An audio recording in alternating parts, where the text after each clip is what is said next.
announcement, no statement, no confrontation. Yet sometimes between the final draft of Princess Catherine's event and the sealed confirmations sent from palace offices, several names quietly disappeared. At first, insiders dismissed it as routine protocol. But when those names reportedly shared one unexpected connection to Queen Camilla's social circle, whispers spread through royal corridors. William had intervened. Before we go deeper into what this really means for the royal family, make sure to subscribe so you don't miss a single update. At first, there was nothing dramatic about it. Royal calendars shift, guest lists change, seating arrangements evolve until the final moment. That, at least, was the explanation quietly circulating among palace staff. Different interpretations emerged almost immediately. Some suggested routine streamlining.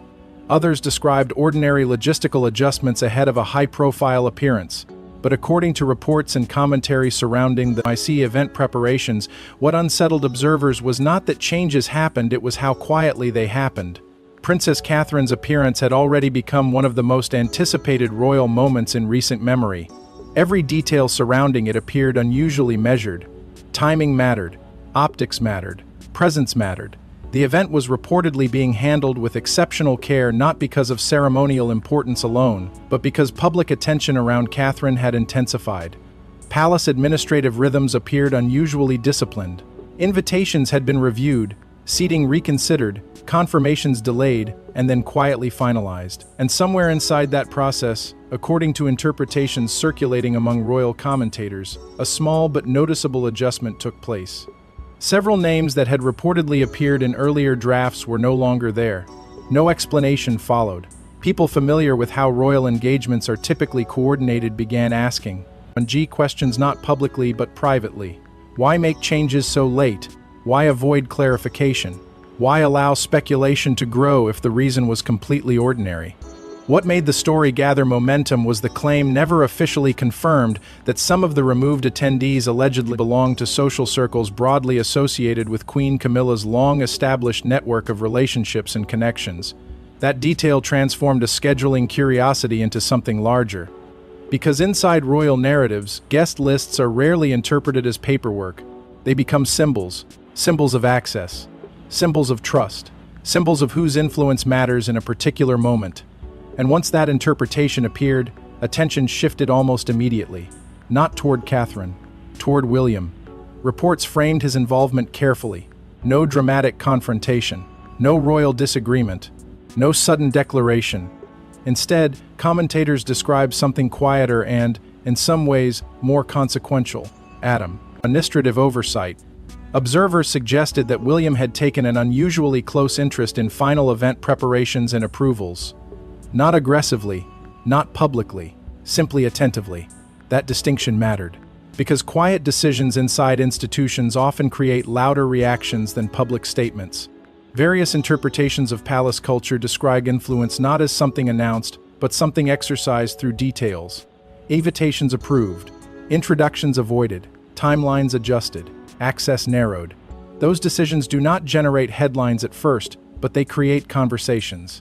And conversations began multiplying. Some interpreted the move as protective rather than political. Catherine's event, they argued, was meant to remain centered on her role and public presence, not become a gathering point for competing circles of attention. Others interpreted it differently. They questioned whether this reflected a broader shift in priorities around the future direction of monarchy. No evidence publicly established conflict, but perception rarely waits for confirmation. What made staff behavior seem unusual, according to reports and speculation, was the silence. Palace aides who would normally dismiss rumors appeared noticeably restrained. Brief comments replaced detailed explanations. Familiar background clarifications reportedly never arrived. The absence of commentary became part of the story, and silence inside royal spaces rarely remains empty for long. Soon, discussions expanded beyond invitations and into something more delicate. Influence versus tradition. Some wondered whether newer priorities were quietly being emphasized. Others argued this was nothing more than disciplined event management being interpreted as palace intrigue. Yet the more people tried to reduce the moment to routine administration, the more another question lingered. If this was ordinary, why did it feel so deliberate? Because if the adjustments meant nothing, nobody would. Now, LD have noticed. But removing names was only the beginning. The real question was why timing suddenly mattered. For months, Catherine's return to public focus had been treated as another engagement on the calendar. But behind palace doors, some reportedly viewed it as something larger, a statement about continuity, stability, and who would shape the monarchy's next chapter. That was why the questions surrounding the guest list never fully disappeared. Because once attention shifted away from who had been removed, a different realization began to take hold among commentators and royal observers alike. Perhaps the event itself had never been ordinary to begin with. Various interpretations suggested that what appeared publicly as a carefully managed appearance carried a weight far beyond ceremony. This was not simply about attendance, scheduling, or palace logistics. According to those reading between the lines, it had quietly become a test of narrative, perception, and royal positioning. Months, public discussion around Catherine had carried an unusual intensity. Every future appearance seemed to attract analysis that extended far beyond the event itself. Commentators speculated about symbolism. Supporters spoke about reassurance. Critics questioned expectations. And inside that atmosphere, even routine decisions appeared to gather disproportionate meaning. That pressure changed everything. Reports suggested palace planning became unusually deliberate. Timelines reportedly underwent repeated review. Administrative teams appeared more focused than normal on consistency of messaging and controlled expectations. Not because anything dramatic had happened, but because the event itself had gradually evolved into something symbolic. Different interpretations described the thinking in different ways. Some believed the goal was simple: preserve the focus on Catherine and avoid distractions. Others believed something larger was happening. They argued that this appearance had become connected to a broader image of continuity, a quiet reassurance that the institution remained steady through uncertainty, transitions, and changing expectations. In that interpretation, Catherine's role extended beyond presence. She became a symbol of familiarity at a moment when public attention increasingly looked toward the future. And that may explain why William's reported involvement drew so much notice. Observers did not describe dramatic intervention. Instead, they described attentiveness. Reports framed him as unusually protective, not protective in the sense of conflict, but protective of meaning, protective of the atmosphere, protective of what the event would communicate once interpreted by millions of people who often see royal appearances not as isolated moments but as signals. That distinction mattered, because institutions rarely communicate only through speeches. Sometimes they communicate through who stands where, who attends, who receives visibility, who does know. Onassis, Palace commentary began reflecting that possibility. Discussions moved away from personalities and toward influence. If the event represented continuity, then naturally questions emerged about who would shape that continuity and who would appear closest to it. That was where another layer reportedly entered the conversation. Not conflict, competition.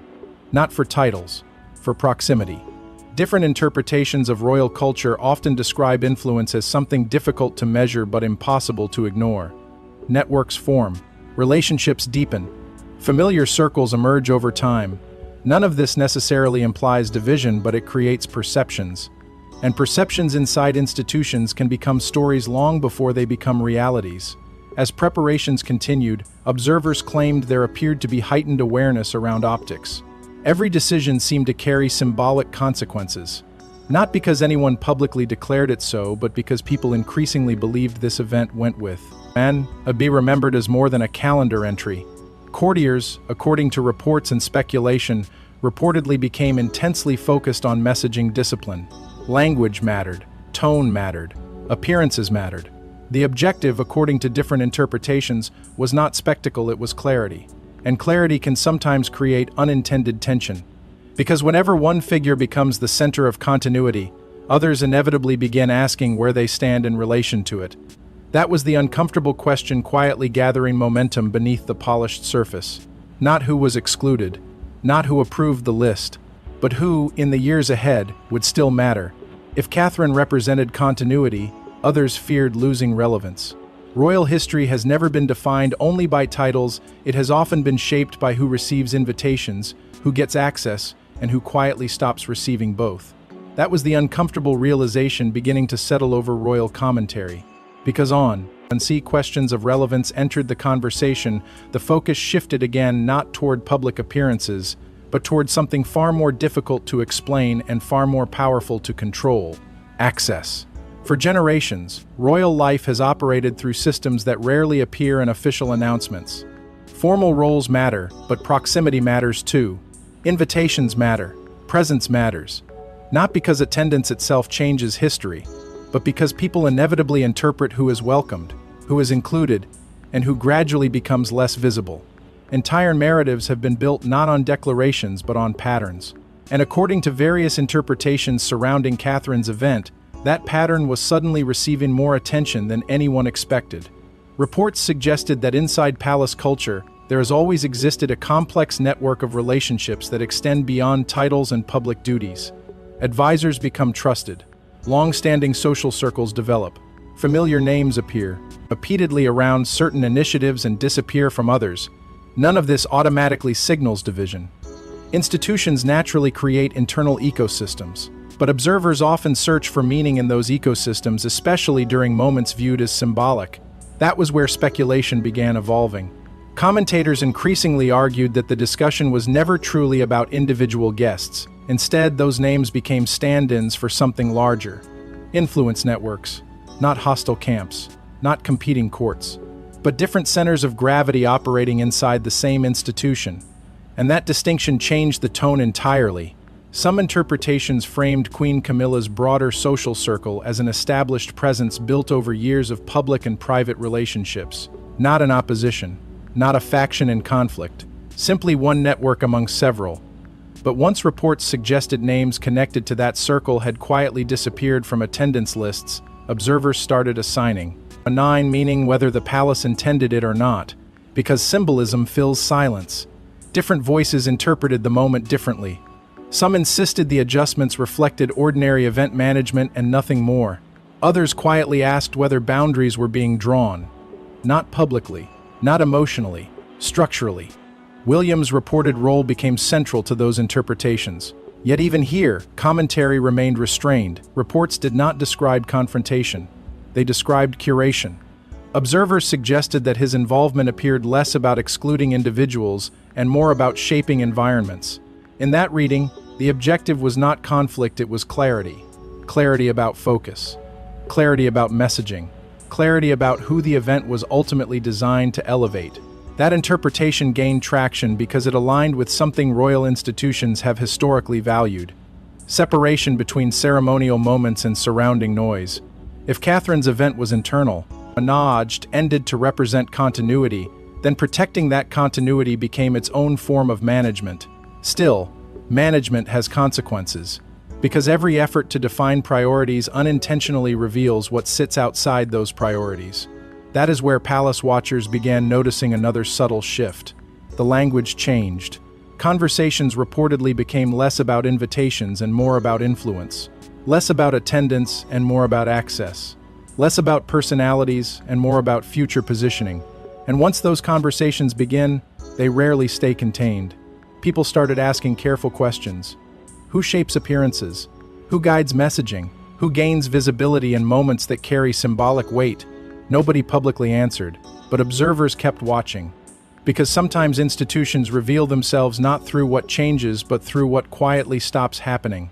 And according to those following every detail, one moment was approaching that would transform speculation, a nyan, into something that suddenly felt impossible to ignore.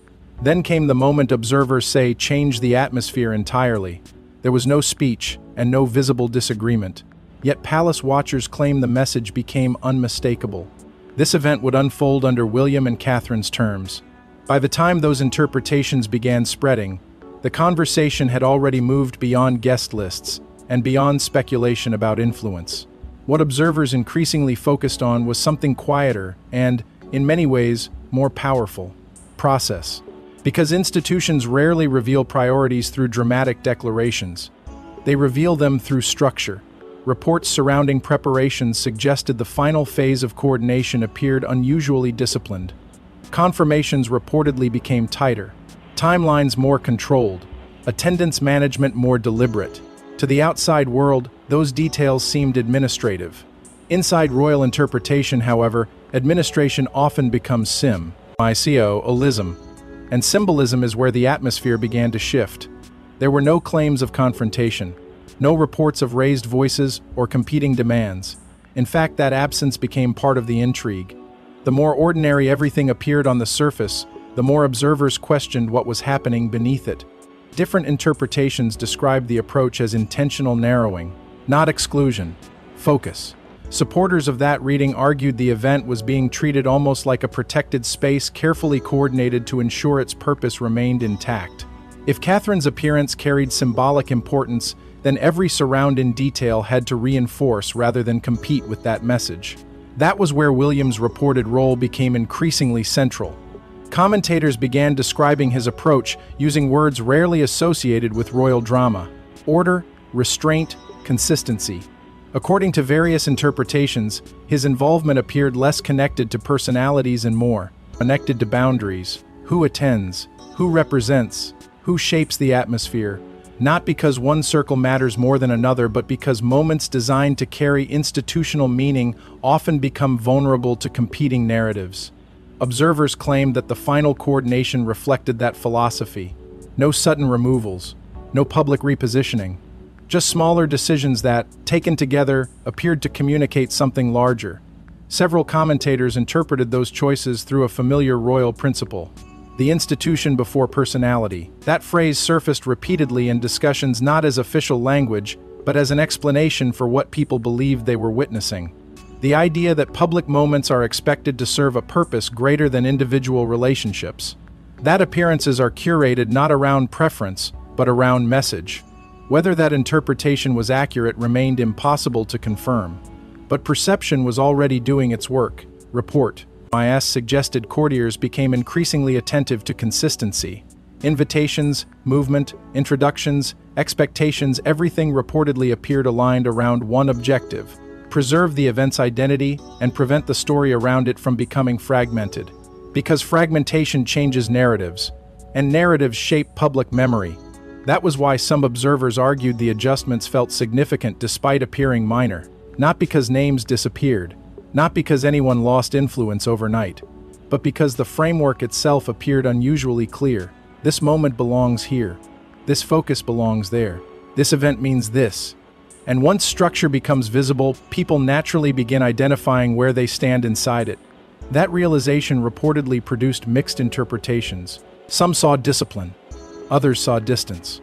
Some saw careful leadership. Others wondered whether a quiet recalibration of visibility had begun. Nobody publicly acknowledged any of those interpretations. Yet the silence felt different now. Because once boundaries appear, even invisible ones, people begin testing where they lead. And that is often the moment when reactions start. Not inside announcements. Inside conversations. Inside assumptions.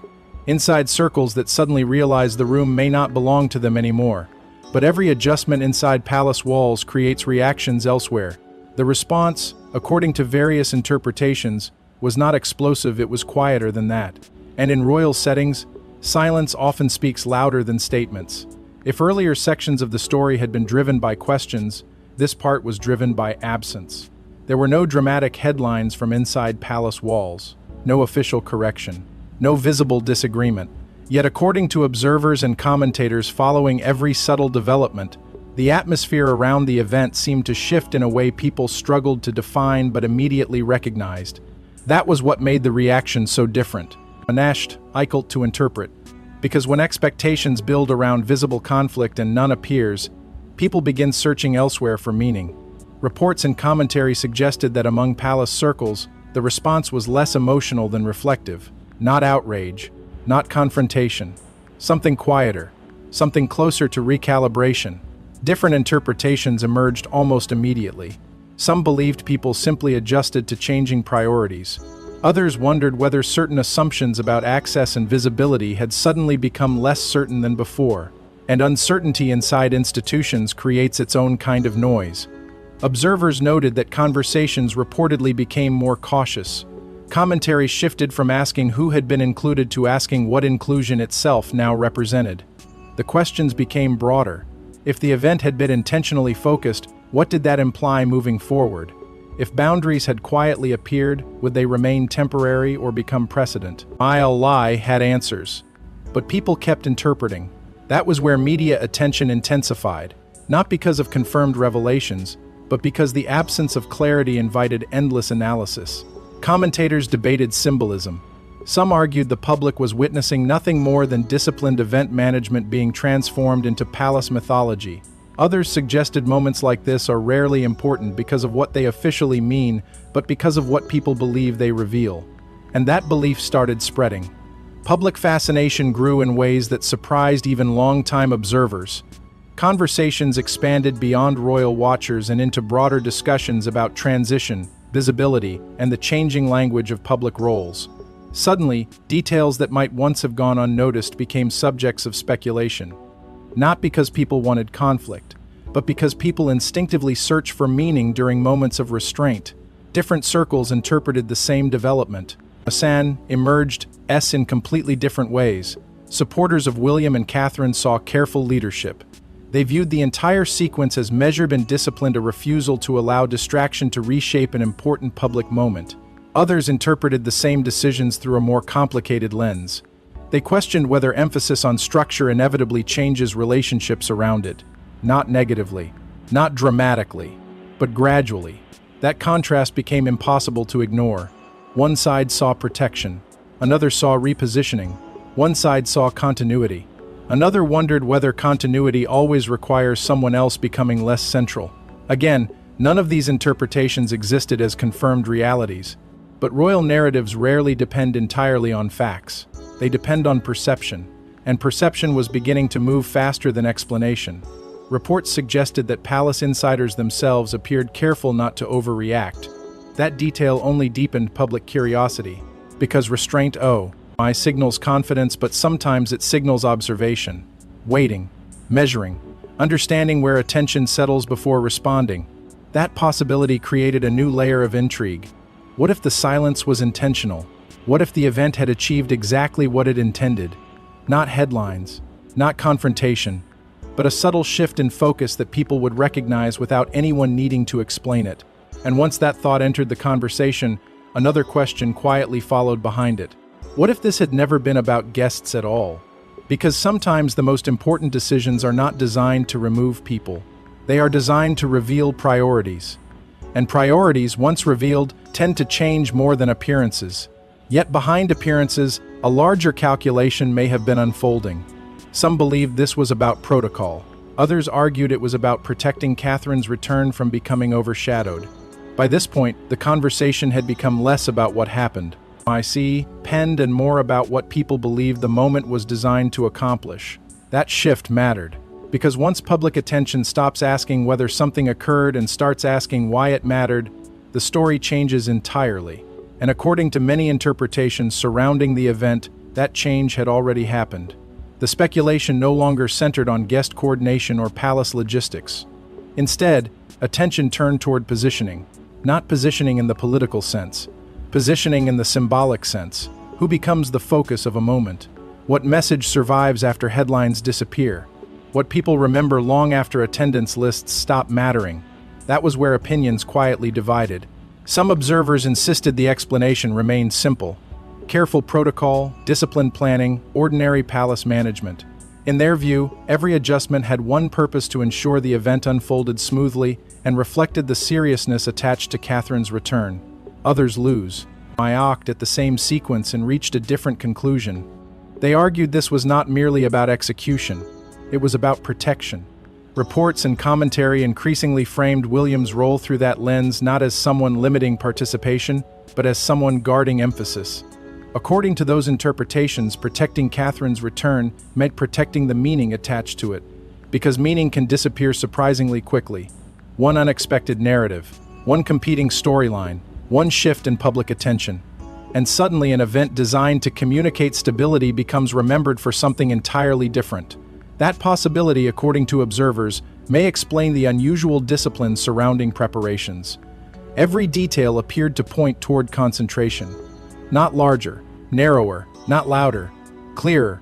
Commentators suggested that this kind of coordination reflects a familiar institutional instinct. When a moment carries symbolic importance, the surrounding environment. Monument becomes part of the message itself. That idea transformed how people interpreted earlier decisions. Guest adjustments became narrative management. Timing became emphasis. Silence became strategy. Again, none of this required conflict to exist. That was what made the story more intriguing. If there had been open disagreement, the interpretation would have been easier. But restraint created ambiguity, and ambiguity created fascination.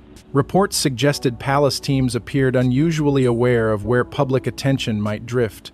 Discussions reportedly focused less on expanding visibility and more on preserving focus. Observers interpreted that approach as deliberate discipline, not controlling the story, but reducing opportunities for the story to become something else. And increasingly, people began connecting that discipline to a broader image of William himself. Over time, public commentary has often portrayed him not as dramatic, but as structured. Not reactive, but measured. In IC's interpretation, his role was not to dominate the event, but to protect its purpose. Because moments attached to legacy are fragile. Once public memory assigns a meaning, it becomes difficult to reclaim. That was where the conversation quietly expanded into something larger than one appearance. Questions emerged about what this style of coordination might signal moving forward. Would future moments become more focused? Would symbolism become more intentional? Would public roles gradually become more defined? Observers started speaking less about today and more about tomorrow, and with that came a new layer to the discussion. Legacy, not inheritance, not succession. Legacy as perception. Legacy as memory. Legacy as deciding which moments become markers of an era and which fade into the background. Perhaps that was why the atmosphere felt so unusually careful. Because if this event represented anything at all, it may not have been about attendance. It may have been about establishing, my son, what deserves attention in the years ahead. And that raised the biggest question of all. Moments like this rarely announce themselves. Years later, they are remembered as turning points no one recognized in real time. That possibility was beginning to linger over the entire conversation. Because once questions of protocol, access, focus, and symbolism had been raised, the story could no longer remain confined to a single event. People stopped asking what happened and started asking whether they had just witnessed something much larger unfolding in ordinary form. Royal institutions rarely transform through dramatic declarations. More often, change appears gradually, a different tone, a different rhythm, a different emphasis that seems insignificant in the moment and obvious only in hindsight. According to various interpretations, that was exactly why this event continued attracting attention. Not because it introduced something entirely new, but because some observers believed it quiet. Lie reflected something already underway. A generational shift, not a transfer of power, not a formal transition, something subtler, visibility, presence, expectation. For years, public discussion around the monarchy has often balanced two ideas at once. Continuity and evolution. The institution remains. Faces gradually change. Public attention slowly adjusts. Nothing appears sudden until one day people realize they have been looking somewhere else for quite some time. That realization gave the event a different emotional weight. Commentators increasingly described William and Catherine's public positioning not as expansion but as concentration. Their appearances appeared more deliberate. Their roles seemed increasingly interpreted through long-term expectations rather than short-term headlines. Again, none of that required conflict. That distinction remained important. Because many observers argued the story had never been about rivalry between individuals. It was about symbolism. What people attach meaning to during periods of transition. One interpretation became increasingly common. The argument that public attention naturally follows where people believe the future is forming. Whether fair or unfair, accurate or exaggerated, moments associated with William and Catherine increasingly seemed to carry that kind of projection. Not because anyone officially declared it, not because others disappeared, but because public narratives often build themselves, and once they begin, they become difficult to interrupt. That possibility created a more reflective conversation around palace dynamics. Observers questioned whether influence itself was changing shape. Perhaps influence no longer meant proximity to long-established circles. Perhaps influence increasingly meant association with moments that feel symbolic. If that was true, then the earlier speculation around invitations suddenly appeared less important than people originally assumed. Because maybe attendance has, ID never been the story, maybe attention was. Reports and commentary began framing the entire sequence through that lens, less as a discussion about who gained or lost standing, and more as a question of what kinds of moments define eras. There was something almost paradoxical about it. The event seemed designed to remain focused and controlled. Yet precisely because of that discipline, it generated broader interpretations. People searched for signs, they connected decisions, they assigned meaning. And whether those meanings reflected reality mattered less than the fact that people believed they could see a pattern. That is often how institutional change enters public consciousness, quietly, without announcements, without declarations, without anyone admitting it directly. One carefully managed moment becomes another. One appearance becomes expectation. One expectation becomes identity. And eventually, people stop asking whether something changed. They start asking when it happened. That was the deeper question now forming beneath all the speculation. Not whether influence had shifted, not whether boundaries had been drawn, but whether the public had already begun imagining the next chapter before anyone intended to announce it. Because by then, the story no longer felt personal, it felt historical. And once a moment begins to feel historical, people rarely remember the details that started it. By the end, the guest list mattered less than what it seemed to represent. When the cameras stopped and the final guests departed, one question remained suspended over royal watchers. Was this simply event management or the quiet preview of a new era? By that point, the details had become strangely secondary. The names that sparked discussion, the reports about coordination, the theories about influence, none of them seemed to carry the same weight anymore, because as the moment settled into public memory, something unexpected happened. People stopped trying to solve what occurred. ISD read and began reflecting on what they believed they had witnessed. That distinction changed everything. Royal institutions have always existed in the space between reality and perception. Official statements tell one story. Public interpretation creates another. And somewhere between those two versions, a larger narrative begins forming, one that no individual fully controls. This event appeared to enter that space. Some observers looked back and saw ordinary administration transformed into unnecessary mythology. They argued that guest adjustments happen constantly, and that assigning historical meaning to routine decisions reveals more about public fascination than palace intention. Others reached a different conclusion. They suggested the importance was never whether names changed. The importance was what people imagined those changes represented. Because symbolism rarely asks permission before becoming powerful. That possibility gave the entire story an unusual emotional weight. Not born, because there had been conflict. Not because there had been winners and losers, but because so many people interpreted restraint as communication. And perhaps that is why the conversation endured. If there had been a dramatic confrontation, the meaning would have felt temporary. But silence invites reflection. Reflection creates narratives. Narratives shape legacy. That was the thread quietly connecting every interpretation that emerged afterward. Reports and commentary increasingly returned to one recurring idea: continuity. Not continuity as resistance to change. Continuity as careful movement. The belief that institutions survive not by reacting loudly to every moment, but by choosing which moments deserve emphasis. Within that interpretation, Catherine's event became symbolic for reasons that extended beyond attendance. It represented focus, stability, discipline. The idea that public duty sometimes requires reducing noise rather than creating it. And William's reported role, as in T, interpreted by many observers, seemed to fit inside that same framework. Not force, not confrontation, stewardship, guarding meaning, protecting emphasis, allowing a moment to remain what it was intended to be. Whether that interpretation reflected reality became almost impossible to determine, because perception had already moved ahead. That may be the strangest part of stories like this. People often remember the feeling of a moment long after they forget the details. Years later, few remember who attended, few remember seating charts, few remember timelines, but they remember atmosphere. They remember the sense that something subtle shifted, that priorities became slightly clearer, that attention quietly settled somewhere new. And whether that feeling reflected truth or imagination may not matter as much as people assume. Because institutions are shaped not only by decisions, they are shaped by belief. by the stories people tell themselves about what those decisions mean.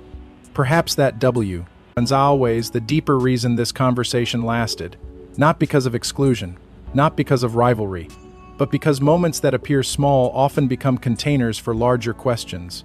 Questions about duty, questions about relevance, questions about where history believes it is heading before anyone officially says so. And in the end, maybe that was the only certainty available. Whether the event changed anything at all remains open to interpretation. Whether it revealed something larger remains impossible to confirm. But the conversation it created may tell its own story. Whether the changes meant everything or nothing at all, one thing became clear inside palace walls. Silence is often where the loudest messages are delivered. Thanks for watching. Please don't forget to like and subscribe, and we will see you in the next one.